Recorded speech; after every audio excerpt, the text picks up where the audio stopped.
All right, let's not keep our guests waiting. So today we have I have a special guest. I'm glad he came along.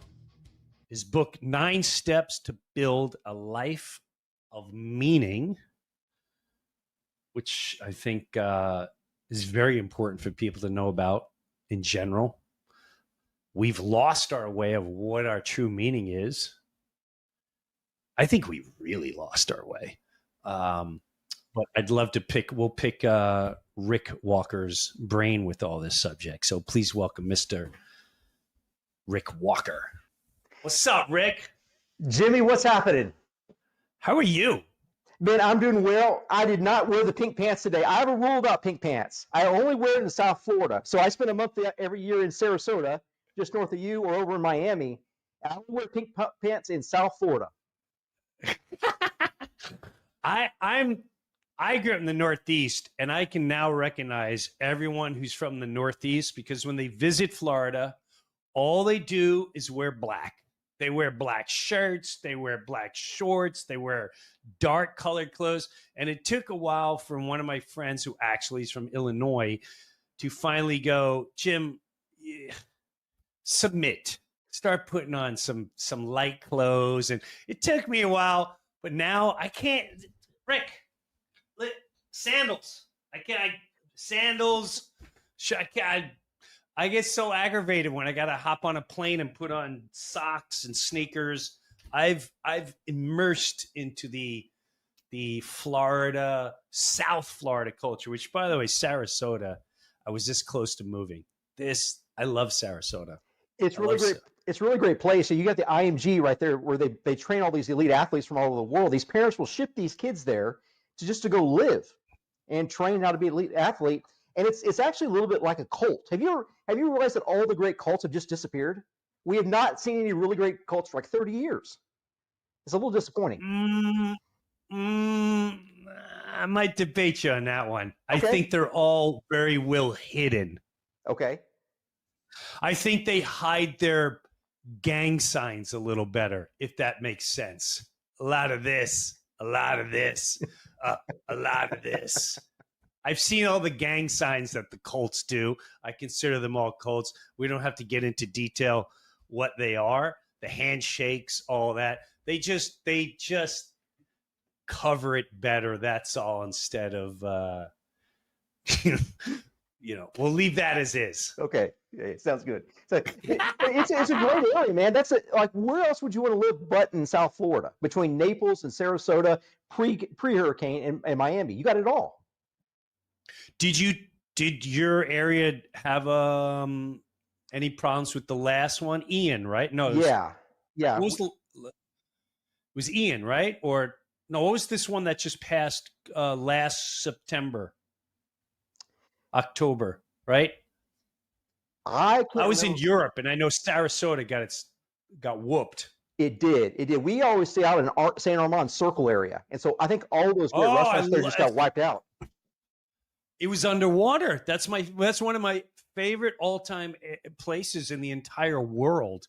Is that St. Armand? I love it there. Is it? Please tell me it's back to normal. I should be there the next 60 days, and I'll let you know. I'm not sure. I don't think it is. Okay. I think that shore restaurant. I think those guys moved out. I think a number of the key restaurants moved out of St. Armand's, from what I heard. My favorite was there was a Greek place.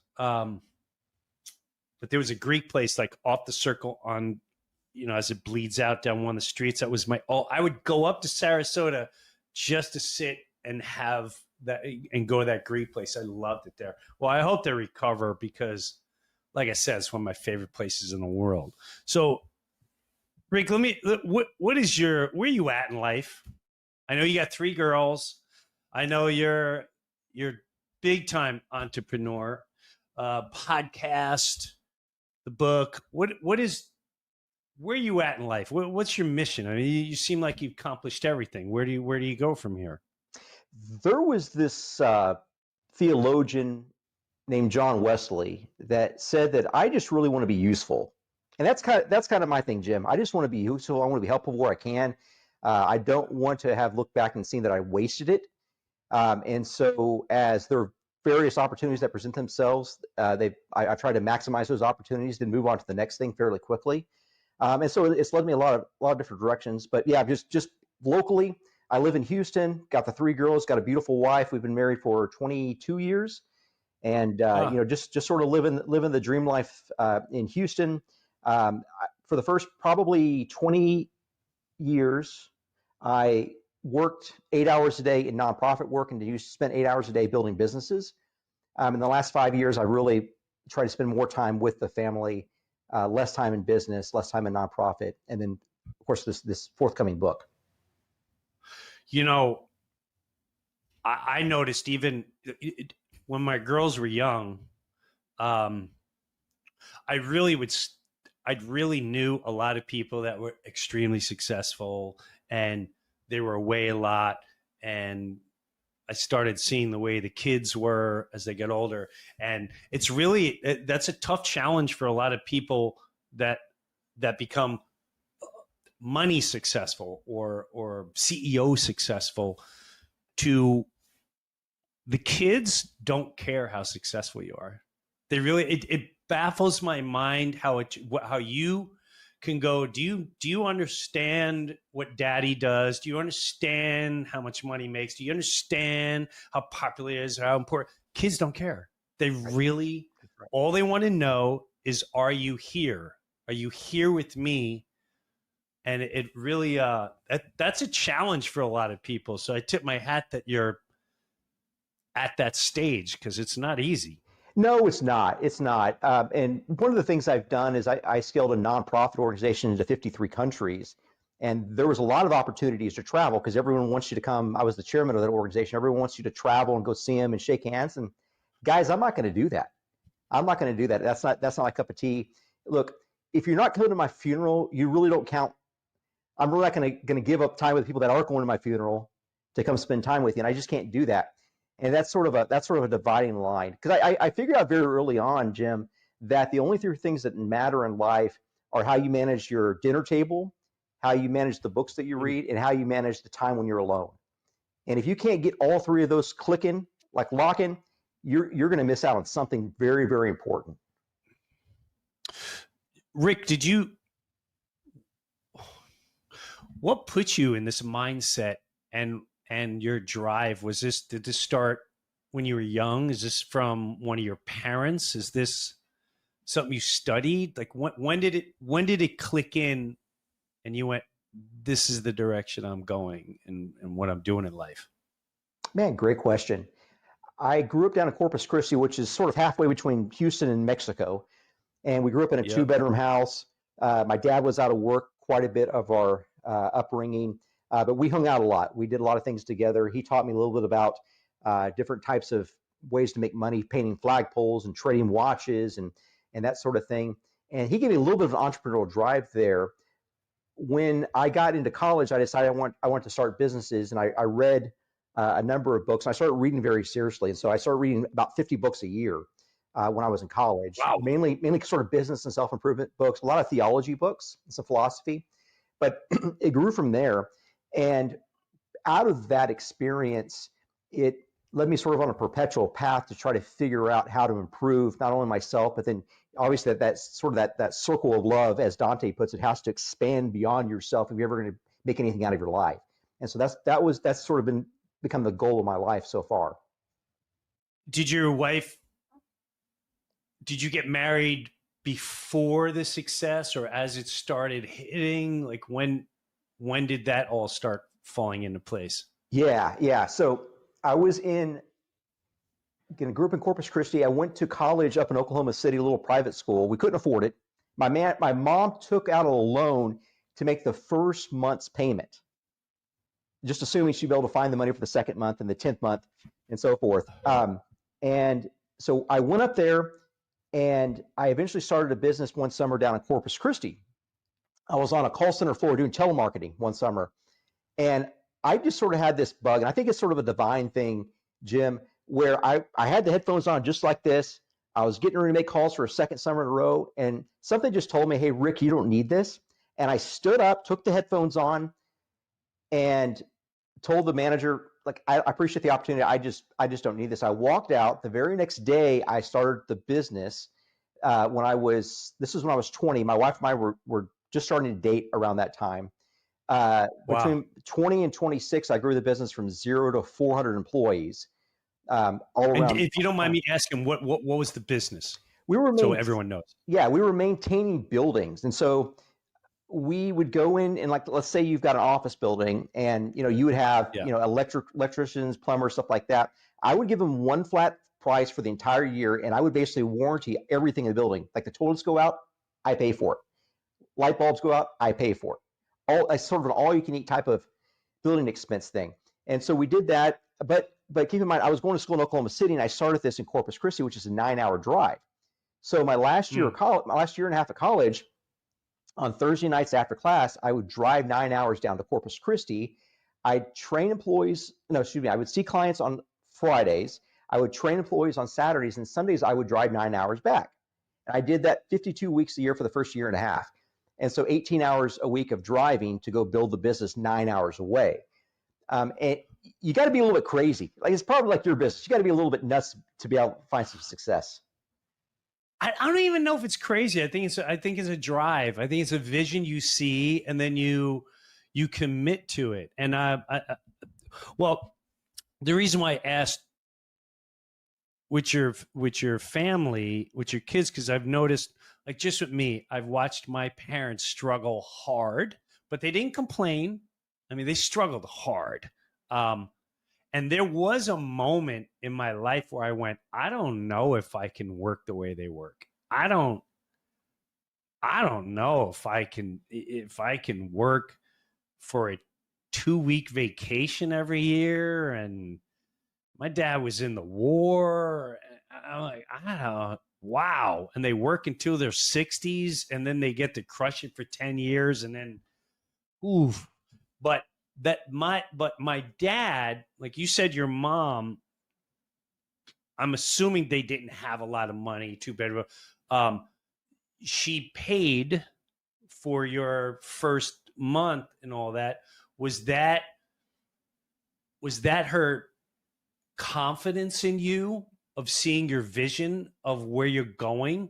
And I wonder if that was like a subliminal wow, an empowerment. I'm always fascinated by that stuff. So I wasn't even going to go to college, and so I think that initial payment, again, she went to the bank to take out a loan to make that payment. Now, this woman has worked 2 full-time jobs. Most of the time had a third part-time job the entirety of my childhood. So 2 full-time jobs plus a part-time job, and still had to take a loan for this. And so I think I really went more out of respect, because my mom had made that sacrifice to go and pay that first month out of respect. Now, the interesting thing is, I truly believe that everything I've been able to experience, again, I'm not really doing anything. I'm just sort of experiencing. I'm sort of living in sort of the master plan that's been built around our family. I think that woman has probably been in some closet somewhere praying for me the entire time. That's what I think has happened. I think some woman that just sacrificed, happened to give birth to me, has just been praying for me. She's been blessing us. And I wouldn't be surprised if a lot of guys have found massive success like you, and a number of guys that I know that are just massively successful. There's probably someone praying for them in a closet somewhere. And that's revolutionized our entire lives. Hands down. And I don't care what anyone said. My mom was a key part of me and God. Very key part of that. And she wasn't church, because she got scorned. There was terrible things that happened.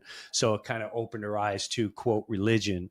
And she was very hurt by that, but she always had a deep thing with God. And she would talk to me about it all the time and do like little prayers, our Father on heaven, and always say, like, God works in mysterious ways. Be careful. God works in mysterious ways. And all those subliminal seeds really set a foundation that I probably don't even realize she was such a strong pivotal time until time went on. And my dad did too. So that's fascinating to me. And real quick, if you have any young men in your life that you work with that help you run your investments that are 25 to 45, and you would classify them as underperforming, I want to give you a gift.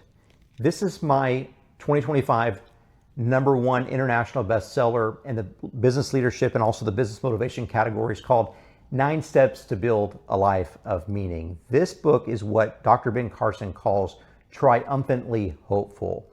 This is the story of how I found love, became a father, and grew businesses from 0 to 400 up to 2,000 employees, scaled organizations into 50 countries, and dealt with setback after setback. This is a working man's guide to life, to love, and to success. And this is my gift to you. No shipping and handling, nothing. Just DM me over on LinkedIn, Rick Walker TX. Get us Rick Walker TX. Just let me know what video you saw this in and your shipping address, and I would love to send you a copy at my cost, not your cost, but just as my gift to you, to try to help rip away the comfort enslaving the young man that you love and you depend on. Thanks. So the theology, what did you study theology wise? Because I have a friend that studied theology, and we would go back and forth with certain things, and he said something very, very pivotal to me at the time, and I didn't do it until pretty much the last couple of years. But I just want to hear your experience with theology and what that is really. So in college, I was a trumpet performance major. So, you and I had that in life. We're big music heads. And I was really forced to take some theology classes when I was there, some philosophy classes, because it was a private Christian school, again, not by my own desire there. And it really sort of seeded that desire to learn a little bit more. Now, when I was growing up, my mom had me in a program. It was like a Bible memory program. Again, I don't consider myself a good Christian. I mean, I'm not a good Christian by any stretch of the imagination. But she had me in these programs, again, kind of not my choice, it was her choice, and we would memorize like entire books of the Bible. Like I had I don't know, 5 or 6 books of the Bible just completely memorized when I was in high school and middle school. It was crazy. And so I don't have an encyclopedic memory by any stretch of the imagination, but she sort of formed that, and she sort of seeded that in, and it's sort of like those passing words, those passing comments when we were growing up. And so as I got into school, I began to have conversations, and I began to do outside research and outside reading in addition to that as I got older, sort of these 50 books a year. A lot of those more and more of those became theology and philosophy books. And so I eventually joined a board of a seminary. I've done some work in sort of, they call it apologetics. It's sort of the refutation of the debate of big ideas. And so I've been involved in debating atheists, like professional atheist debaters, and then also individuals from other sorts of civilizations, Eastern civilizations, about their specific worldviews. And so it's just been sort of a hobby for me so far. I mean, obviously, I take it somewhat seriously to be able to put myself out there, but it's been a hobby. But I like thinking about big ideas. I'm a big idea man, and so I'm not very good at it, but I like thinking about it, and so I want to read about it. I want to become better in that. What are some of your big ideas? If you know what, I don't know. Are you allowed to say that? Not that you're allowed to say that, but I've learned in time sometimes putting the big ideas out actually hurts the big idea, if that makes sense. But I don't know. Are you on that theory or no?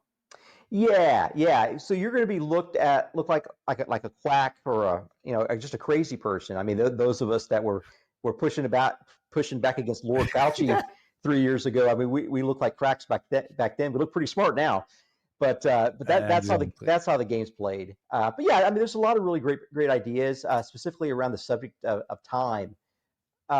You see a lot of these. We talked about which called a second ago, about these are normally basically bastardizations. I don't know if I want to say that, but bastardizations of mainline religions that sort of get warped and shaped to fit a cult leader's perspective. Now it's all time based.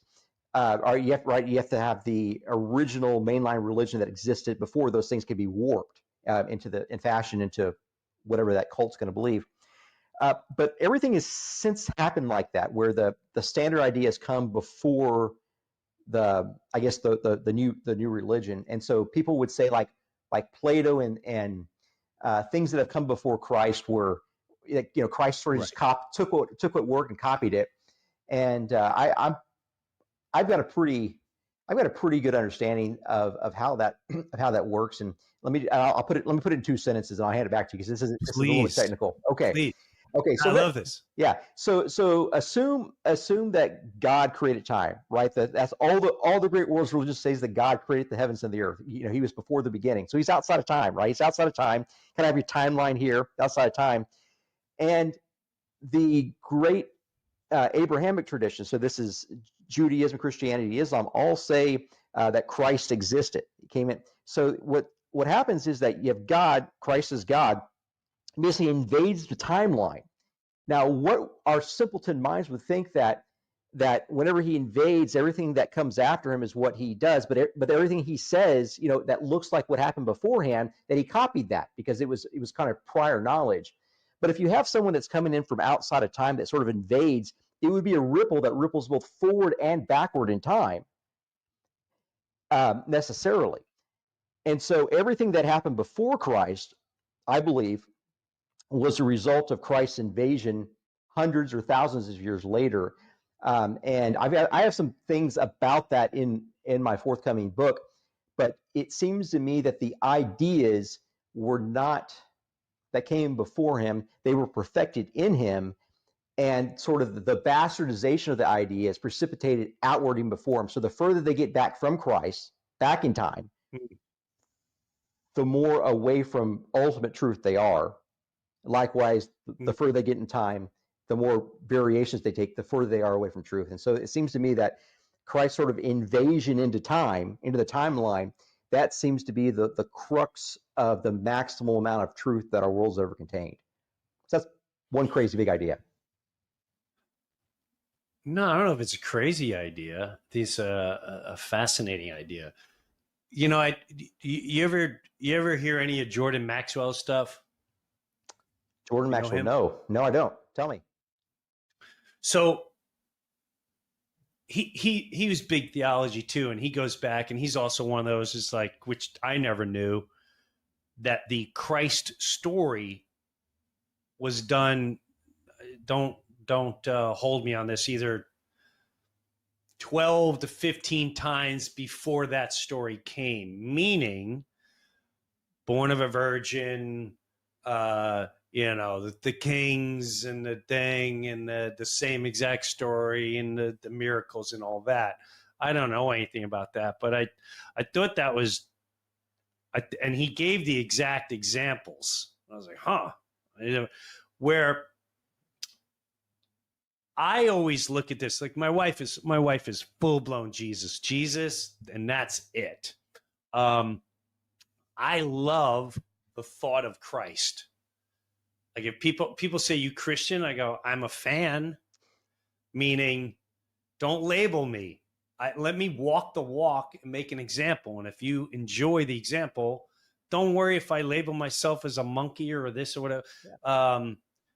Because I feel over time, bad people have discredited all types of faith, and they've infiltrated. So therefore, they put the black mark at it all. And I always wonder, because if you look at tribes and stuff like that, where does a full-blown, I hate using the word religion, where does it come from? Or a cult, as you say, whatever. They're wearing robes. Like, when did the robes start? When did the hat start?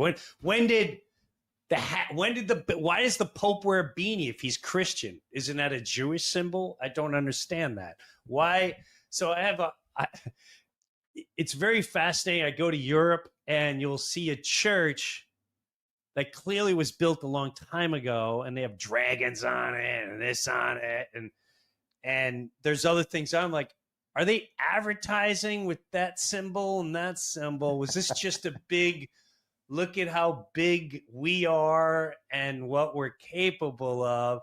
And it always made me wonder if it's all been created to keep us finding out what the ultimate truth is, if that makes sense. Like, you got to go over there to learn about it, or you got to read this to learn about it, or you got to go there to learn about it. Because I'll stop with that one, and then my other question always has been, Rick, we often use religion or God and blah, blah, blah to talk about ourselves, but we never talk about the creation of all existence, which we clearly have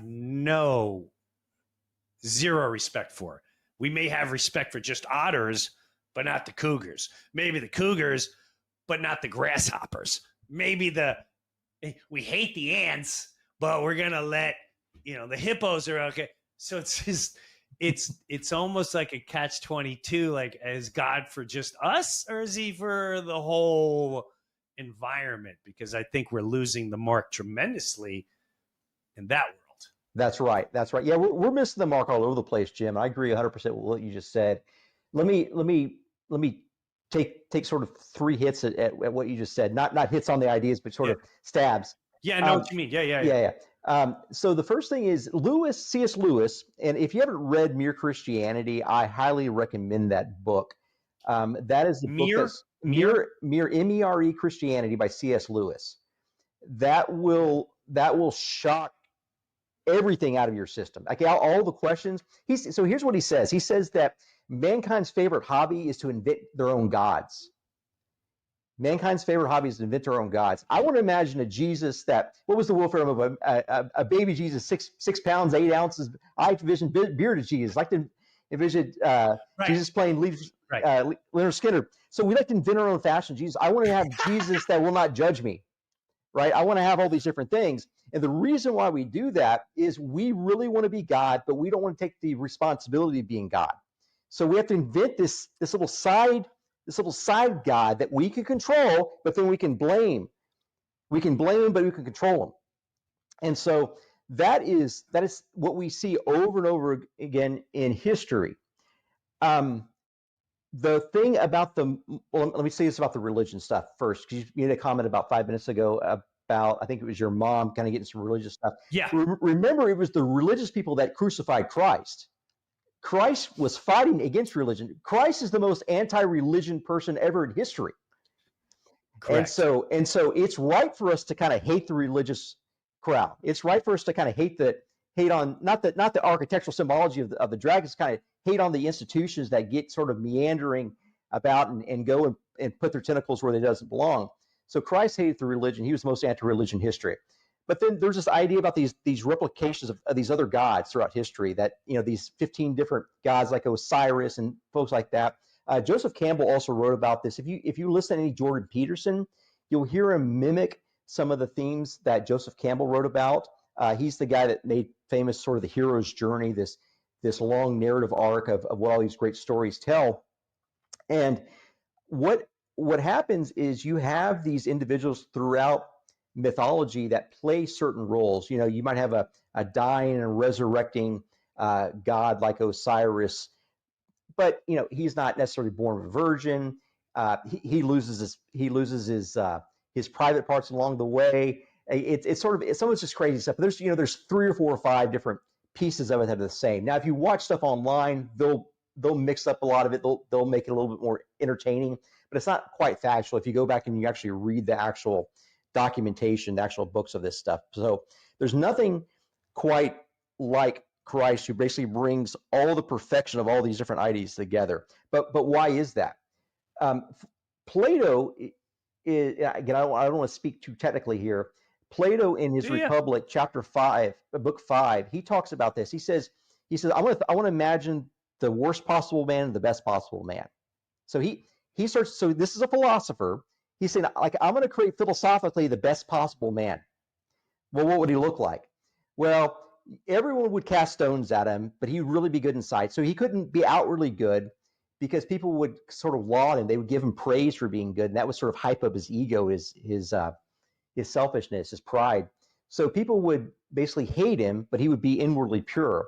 And so at some point, this best possible man would have to be accused, although everyone knew he was innocent, right? You start hearing biblical themes here, but Pilate This man's innocent, but we're going to go and crucify him. Now, this is 300 years after Plato, by the way. So Plato goes through this and even talks about the need to undress this man, to scourge him, to impale him, and to kill him. This most perfect man. Now, what's going on there? What's going on there is you begin to see Plato, and you see this actually in the scripture in the book of John, where philosophy and religion are coming together. Philosophy and religion are coming together. Just like the natural sciences and math were meant to come together eventually, philosophy and religion were meant to come together. And this is why it's necessary for us to see replications of these sort of echoes from sort of the one sonic boom down into history, throughout history, of these people that have done things sort of like that, but then you find it all fulfilled in one person, is because these are people that were inventing different characters, inventing different myths based off of philosophies of what sort of ultimate truth, what sort of like the best possible man would look like. And so, of course, we would find sort of copycats of like this throughout history. And so that's sort of my three stabbings at those different elements. Because I also feel clearly people have been trying to, or people in power who have the most muscle, however you want to define it, have been doing their best to keep we'll say there's only one God, one order, new world order, blah blah blah, all under one religion, all under one thought. I truly feel that's one of the most dangerous things for all humanity. How do you see the future of straying away from that? You know, sometimes I wonder, okay, if you got a bunch of Jewish people, Muslim people, Christian people, people that believe in the devil, whatever they believe, and tribesmen that never read a book, and you put them all in a room and we all just start talking and figure we all have the same thing in common, which is we just want peace, we just want balance, it's family, and do what's right for you. Keep greed out of the situation, keep vanity out of the situation, keep all that out of the situation, and we all find a harmony. What is that in the future? Because I know Christians were like, it's not a Christ. And I try to tell my Christian friends, like, listen, you could try it as much as you want, but no matter what organization you are, the more you say it's got to be this way, you're never going to bring in anyone. You're not going to do it. How long have you been trying this? Thousands and thousands and thousands and thousands of years? I mean, I've only been alive almost 60 and it's still not working. So where does it ever turn into something where that pure love, we'll call it Christ-like love, understanding, how do we get there? Do we get there? Or is there always the need for that balance of the yin, the yang, the good, the bad, the evil, the godly? Wow. That's a deep question, Jim. I think what you said there at the end really answers it. The yin and yang, sort of the Tao, the goodness and the darkness, right? These are sort of eternal truths where there's always going to be good, there's always going to be evil, right? The evil and the good are always sort of in combat. And it's our desire, if we're on the side of the good, to go invade the evil. Like that's the purpose of light, is to invade the darkness. So therefore the purpose of the good, right, the good man is to invade the evil territory and try to reclaim some of it. Whether, you look at some of the stuff that's happening online with Pornhub, just dastardly deeds, just disgusting things. These guys need to be shut down. And you look at people that are going there and just attacking them wholeheartedly, like that is the purpose. That's the kind of stuff that we were built for. That's the kind of stuff that good men were built to go fight against. That's right.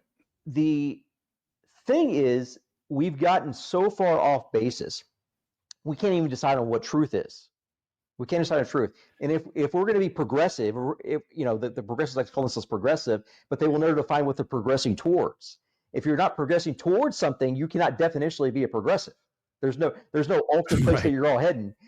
And so they've kind of got mixed up on that. So we can't decide what truth is. And then we can also have sort of this warped idea of love. And these two things are interlocked quite a bit, Jim, I think. And so right now, our kids, and even guys that are sort of our age, sort of in their 50s and 40s, we get mixed up. We happen to think that likes are love, and that facts are truths. But we get that all wrong, because a million likes can never equal a single love. If it's a real, true, substantial love, the love that we have for our wives, like that's a real significant love. I don't give a crap about a million likes. Likewise, a million facts could never equal a single great truth. These are sort of just like they're not even on the same wavelength.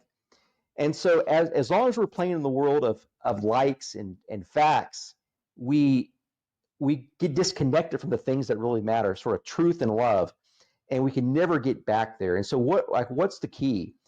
The key, I think, is for us to continue having conversations like this, where we're able to use our imaginations, we're able to throw out big ideas, we're able to give each other the benefit of the doubt and have honest dialogue, admit where we're wrong. Like, hey, I'm not anywhere near close to being a good person or a good Christian, or and I don't know how these things go, but this is what I suspect. And then we come back and forth, and we sort of mitigate this, we mediate this. But we have to be focused not on likes, but on love. Like, how do we get to a truer form of love where we accept one another regardless of where we come from, regardless of our political aisle, of what we think, of our religion. We accept each other, but we keep the communication going, because it's only through communication where we get refinement. And it's only through refinement, that is the same definitionally as progress, that we get towards something that's actually substantial, either truth or love. And so we've got to get back there. But at some point, if we can't define what truth is, and we can't define what love is, we're going to be missing that. And the only way, in my opinion, this is my personal opinion, only way we're going to get back to that is if we find out what, or in my case, who is ultimate being. Ultimate being. God claims in the Catholic Church tradition, which I'm not a Catholic, they claim that God is being, like ultimate being himself. And so definitionally, whatever is a kind of a capital T truth, it's a capital T truth because it is relying and pointing, and it's attached to being itself. It's at the root of all reality. And I suspect love is the same way. Yeah, I feel that. I often feel that too. It's all, and a lot of times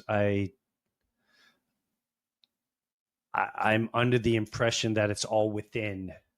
It's all here. There's times when I told my wife, the thing with people having faith, that it's just like politics. Meaning, politics will say, okay, here in Florida, it's like, I'm watching chemtrails every other day. So I make a video on the chemtrails. Hey man, it was clear out, and now I'm videotaping the plane spraying, and then it stops, and then it sprays again. People are like, those aren't chemtrails. Oh, okay, whatever. Go back to bed, go watch your ball game, go to whatever. But then what will happen? It made it, went viral, whatever.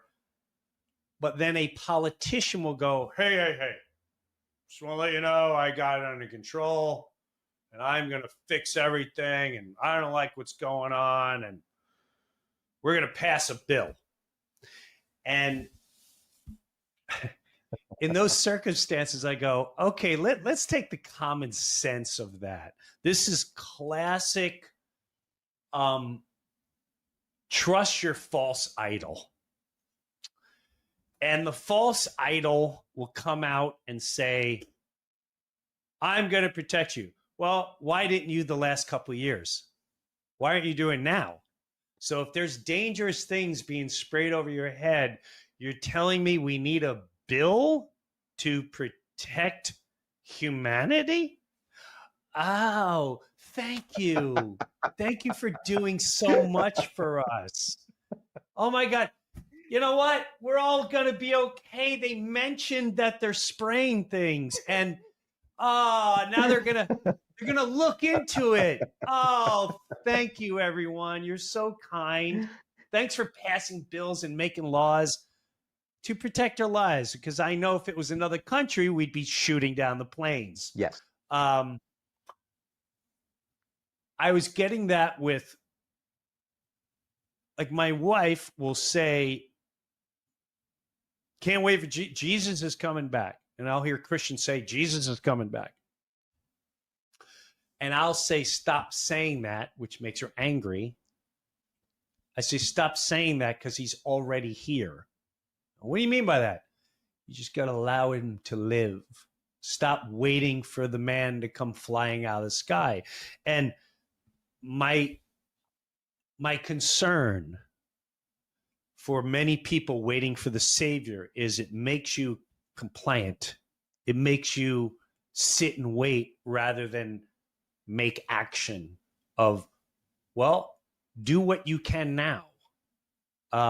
And your saving grace may not come until long after you passed away. So instead of sitting waiting and saying they're coming, walk the walk and do something now. That's right. That's my concern for people that say he's coming back. He's on the way. I see it. I got my binoc. There he is. He's coming around the mountain. Yeah. So yeah, he's like, here if you let it live. Yes. He's already here. Yes. He's inside you. Let him shine. It's like there's this play. I can't remember if it's King Lear or which one it was, but Shakespeare wrote himself into his own play one time, and he actually showed up on stage, kind of in the middle of the play, as a character in his kind of invented world this play that he wrote. And at some point, we've got to decide whether we're in the audience or we're on the stage actually doing the acting. Like, were we written into a script and we're called to do something, or sit idly by, like you just talked about, and wait for someone to come in and do the job we were supposed to do. But the only thing that's true is at the end of the play, the conductor walks on stage and gives a bow at the end. He always kind of comes back on the stage. And so, who we think that conductor is, I suspect has some relevance of how we perform, whether we think we're on the stage or we think we're in the audience. But you're absolutely right. There's too many people sitting around waiting for a savior, someone to come in and do the work that they don't want to do. And that's the only thing I know about life, Jim, is that the thing that I least want to do is the thing that I most need to do next. The thing that I'm avoiding is the only thing I really should be doing right now. And 100%. And brother, I mean, and that's the one thing we push off. You're right. And I've been doing it for a long time. And I'm pushing extremely hard to finally make that move.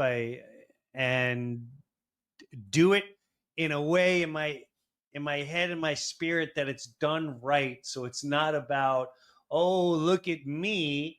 It's about, wow, I hope someone's life was healed, was changed, was inspired, and was able to, or saved, however you want to define that. And I think we all have the capability of doing that. But I think, again, the yin, the yang, it's like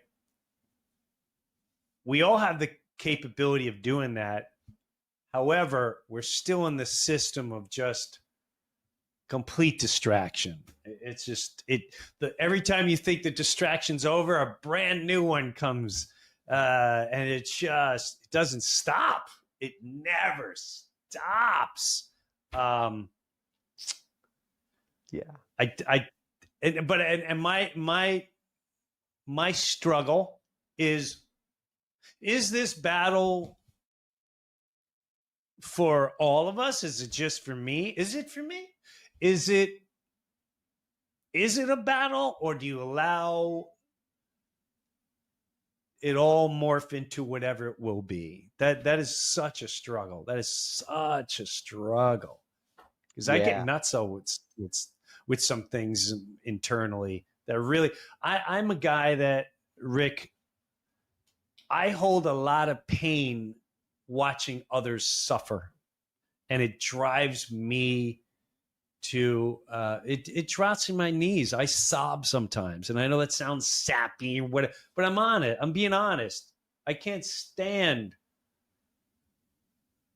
the way humanity's taken advantage of. It drives me nuts. But at times I just don't know what to do about it. I do my best, but I'm like, God, I feel like there's so much bigger. Yeah, and it's like the same question that you started off with, like, what's the purpose? What's the purpose of the pain? What is the purpose? Is it just to make us feel miserable, make to hurt us? And is God causing the pain? Is it the devil causing the pain? Is it just sort of a fluke? I don't know.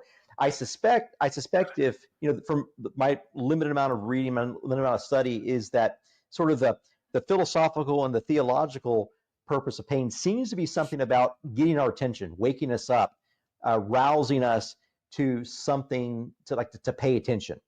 Now, I know that that's not, obviously, most of the time it's our loved ones that are in pain. I know that you've been through a lot of pain with your wife and other family members. The idea that we see in pain on the ones that we love, and we sort of get hostile to that, we get offensive to that, and we automatically think of the sort of the selfish thing. What is God trying to teach me about that person, this loved one going through this pain? We kind of put it back on ourselves, right? And so what we need to do is try to figure out, what is he trying to do with us? Is he trying to build a happy man or a happy family? Is he trying to build a great man and a great family? Or is he trying to do something more than that? Like what is ultimate reality trying to do overall? And I suspect what's happening is that the ultimate goal of ultimate reality is that the creator is trying to build the maximally beautiful story. The maximally beautiful story. Because in a world without pain, you could never have such thing as healing. That's right. Without a world of sinful men, you could never have forgiven men. And a forgiven man is more perfect than a perfect man who's never needed to be forgiven. Let me repeat that. A forgiven man is more perfect than a perfect man who's never needed to be forgiven. Because there's an element of the divine in the ability to be able to forgive people that offend you. There's like some spark of it. It's better that you had to forgive him than if you never had to forgive him in the first place. And that's sort of what sort of awakens me and enlivens me, is that, how do we get beauty back into the story again? Like, how do we get more beauty in our lives? And it's tough. It's tough through pain and work. It is really tough. However, Rick, I will say that is the way. I mean, I can't tell you how many examples I have where I'll forgive someone and I'll even engage conversation after forgiveness. And you talk about two human beings bonding and then becoming a stronger force to take on the rest is so beautiful, rather than, you should have, why would you, and how dare you? It's very hard to walk away from that. However, that forgiveness, it really, the amount of healing it does for yourself and the other human being and for others is so powerful. So powerful.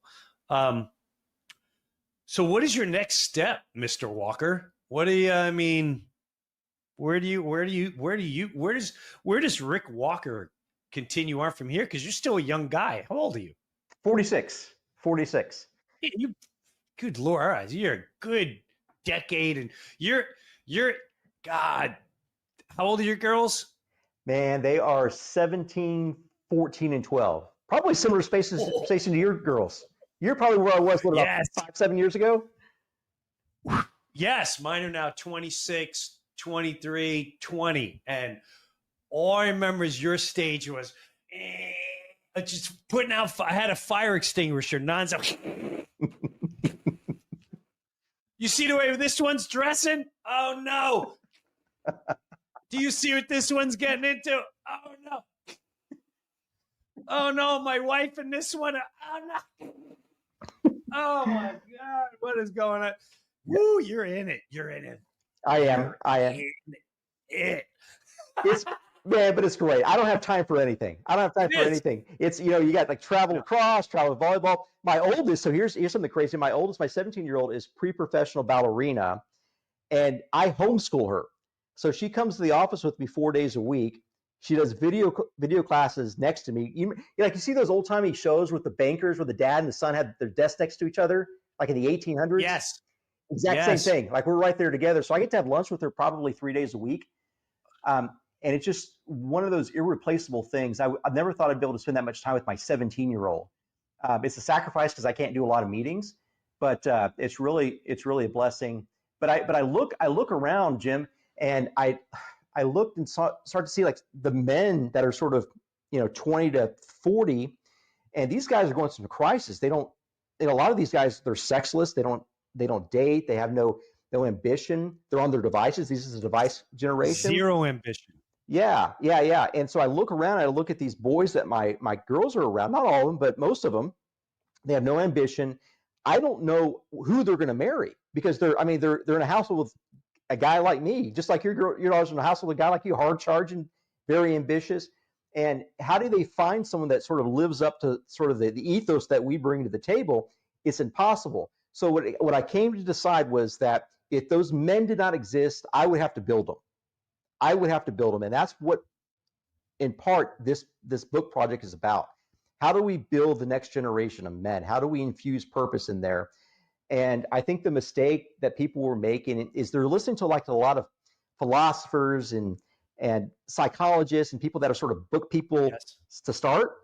And they don't listen to guys like you and me that we're doers. We just get out there and do stuff. I mean, what life is, all life is making it just like a string of failures for the occasional moment of perfection.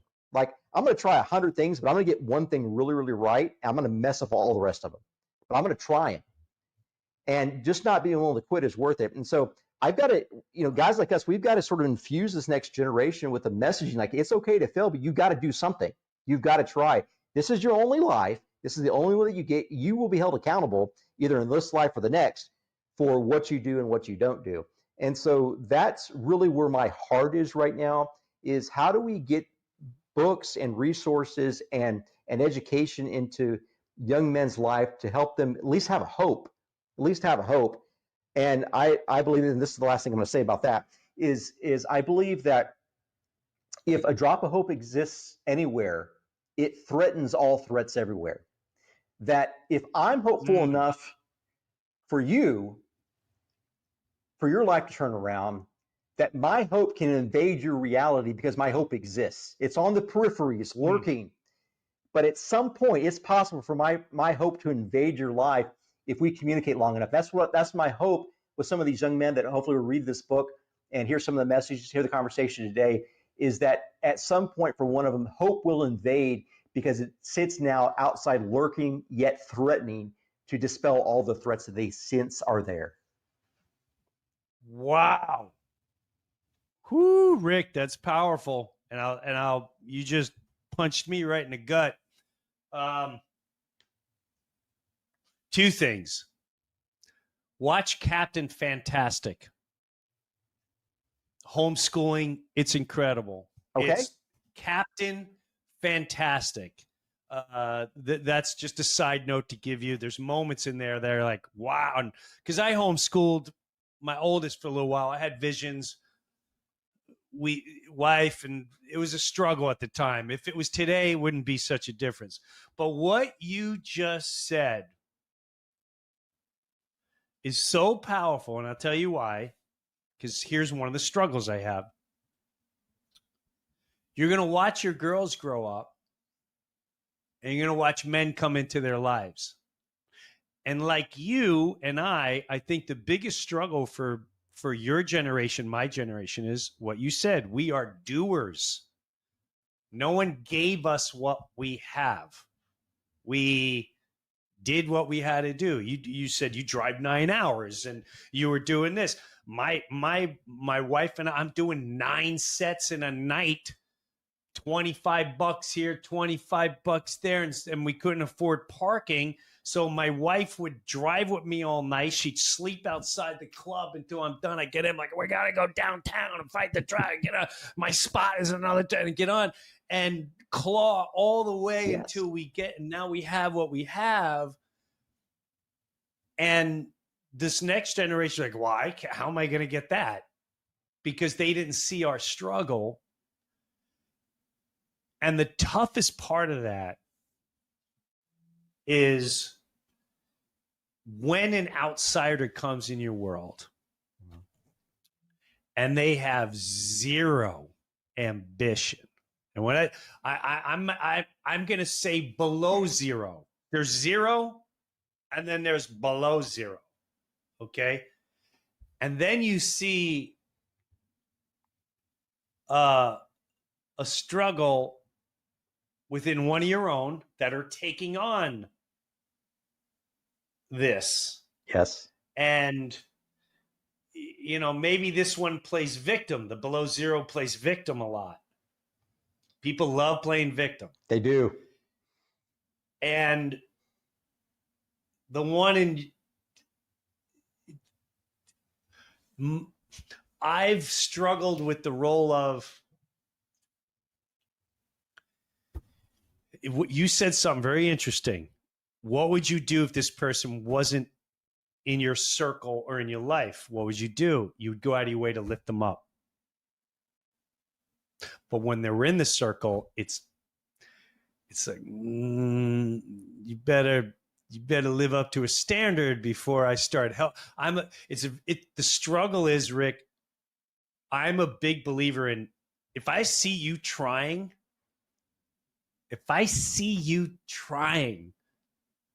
I will run to your aid. Yes. If I see you struggling, but I know where I'm going, oh my God, I'll come to your aid, and you'll be surprised how many others will come to your aid. Yes.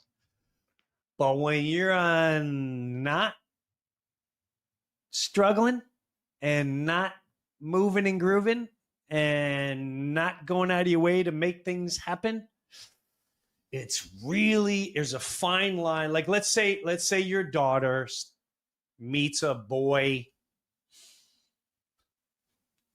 whatever. He doesn't want to know. He wants to do something in life, but doesn't know. He never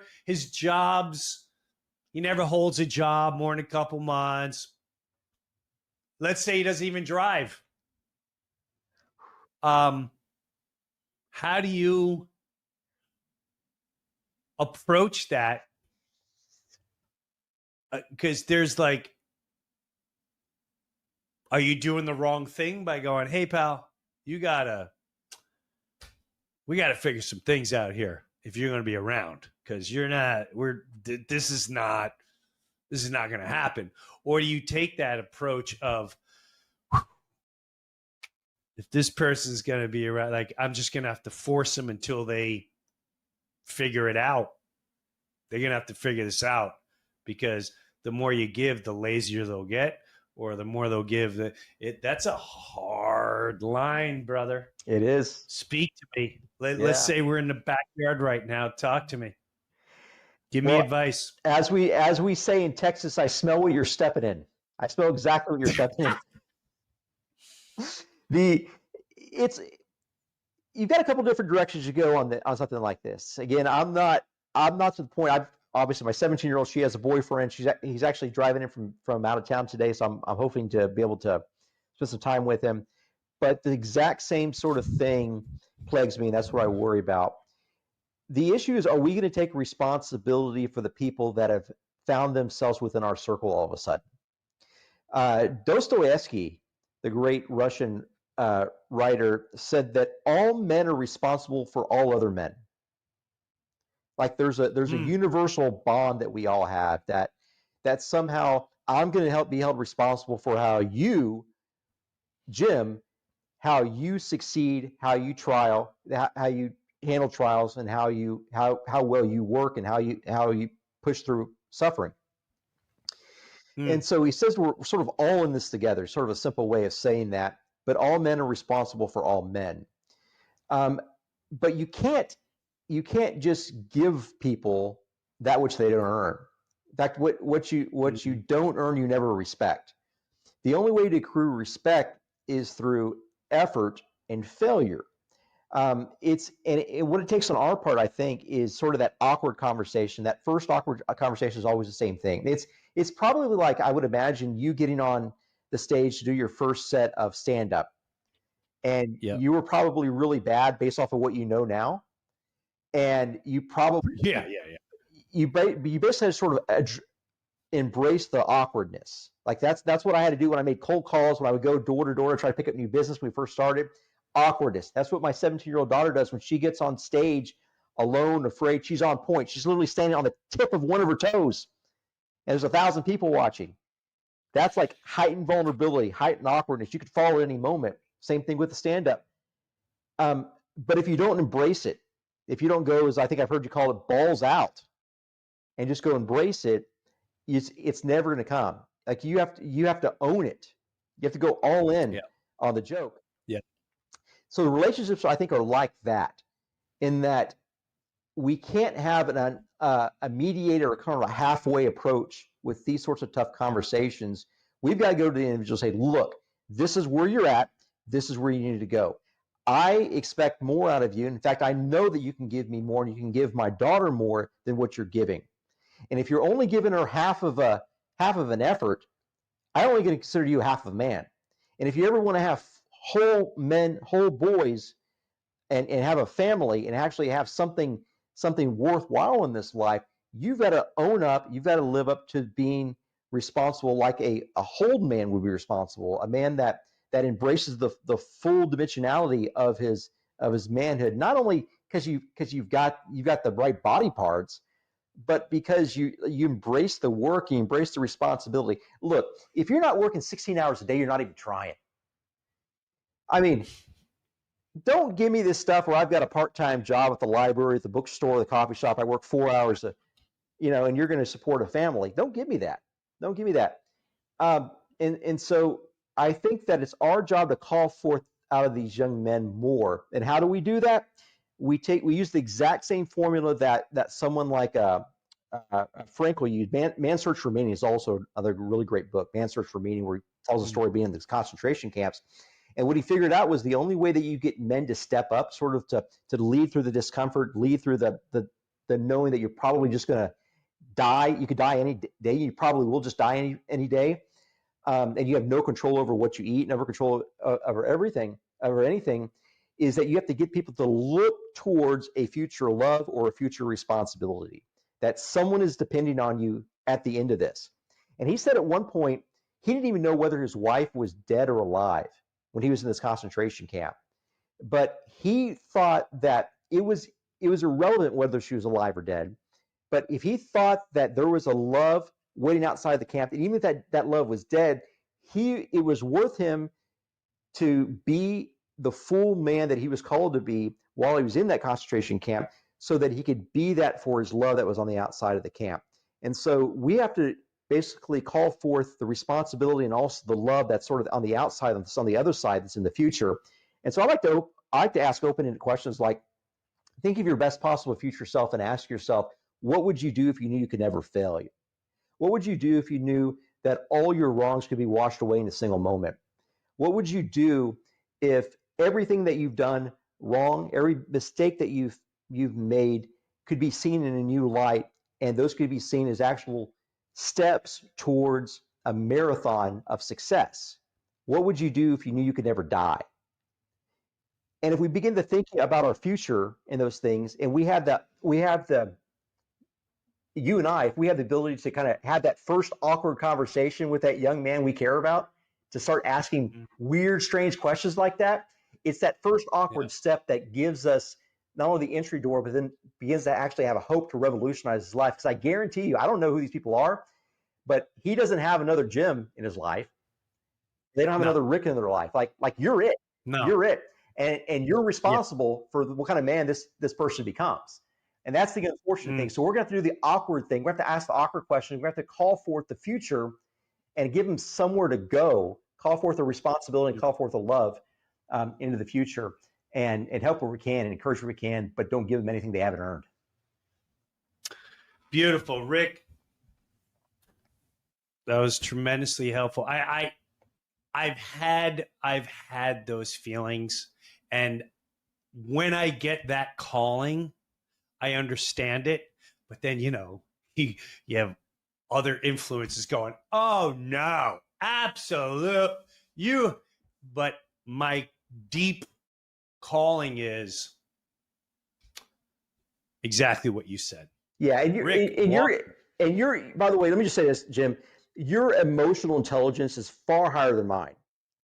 I've been watching you for decades. Your emotional intelligence is world class. And so I think that your ability to connect with people is so heightened that it's easier for you, just you being you, to overlook that and just to sort of dismiss that. So yeah, brother, I think you're world class, my friend. Rick, I feel the same about you, and I really, it's a pleasure to have you on. Rick Walker, the 9 steps to build a life of meaning, and he gave me a whole bunch today. So I wish you all the best. I hope if I come to Sarasota, you come to Naples, we can get a lunch, a coffee, or something. Love it. And all the best to your girls. I love that you're home watching them. Life is beautiful, and keep in touch, brother. I appreciate your time. Appreciate you, Jim. Thanks a lot. Be blessed. Have a good one, Rick. Rick Walker. Wow, it really helped me with a situation there because, sometimes we have this calling. Many times when I will go pray, and when I say pray, I'll go find a quiet spot. I will pray, and I pray for answers, or I always say, thank you. Thank you for everything I have. Thank you for my life, for today. What should I show me what I should be doing here, or the love that I should be doing, and when I'm quiet and just listen and put everything away, I get the answers. And you get the answers, and it's almost like we talk ourselves out of it, or I talk myself out of it, if that makes sense. So it's if I say, well, you're supposed to go, what you do, go reach out to this one and go spend time with this one. And then you go, wow, I knew that was the answer, and that's what I'm going to do. And then the next thing you know, you look at a text or a social media, and then your wife, and then your kids, and then something else pops up, and then you're like, maybe I'll do it next week, or maybe I'll do it. And then it just keeps getting put on the log and on the back burner, on the log. I don't know. That made no sense. On the back burner. You know what I meant. I'm going to put this on the log. What? The back burner.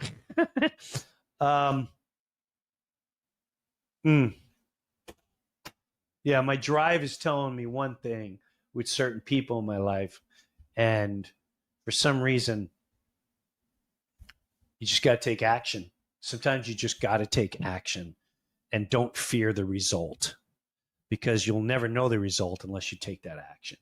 Rick Walker, what a pleasure was having him, man. I loved talking with him. So his book is The 9 Steps to Build a Life of Meaning. Check it out. He threw out a lot of books today. I'm not a big reader, but he did throw out some interesting ones that I may check out. I'm just the worst with reading. I'll start reading, and then I either fall asleep or I lose interest. But things like this are great conversation. I hope today some of you really were into it and got something out of it. I did. And yeah, good stuff today from Mr. Rick Walker. So to all of you who are always there, thank you so much. I love the comments. I see that you guys absolutely love the Wheel of Spirituality. That was a biggie. And it just shows me and shows everyone else that's within all of us. And maybe we can all start getting more of that out. Maybe we start ignoring more of the things that make us uptight and angry and want to debate and be this and that. maybe things like the Wheel of Spirituality, the conversations like today, where Mr. Rick Walker and looking for a deeper meaning of how to help rather than how to fight, how to enhance rather than to tear down. I think these are great steps to uniting us all. Those are areas that unite us all. So look for the areas in your life that unite us all, right? Thanks for hanging out in the Breuniverse. We'll see you next time. Hey guys, thanks for watching. Watch this video next.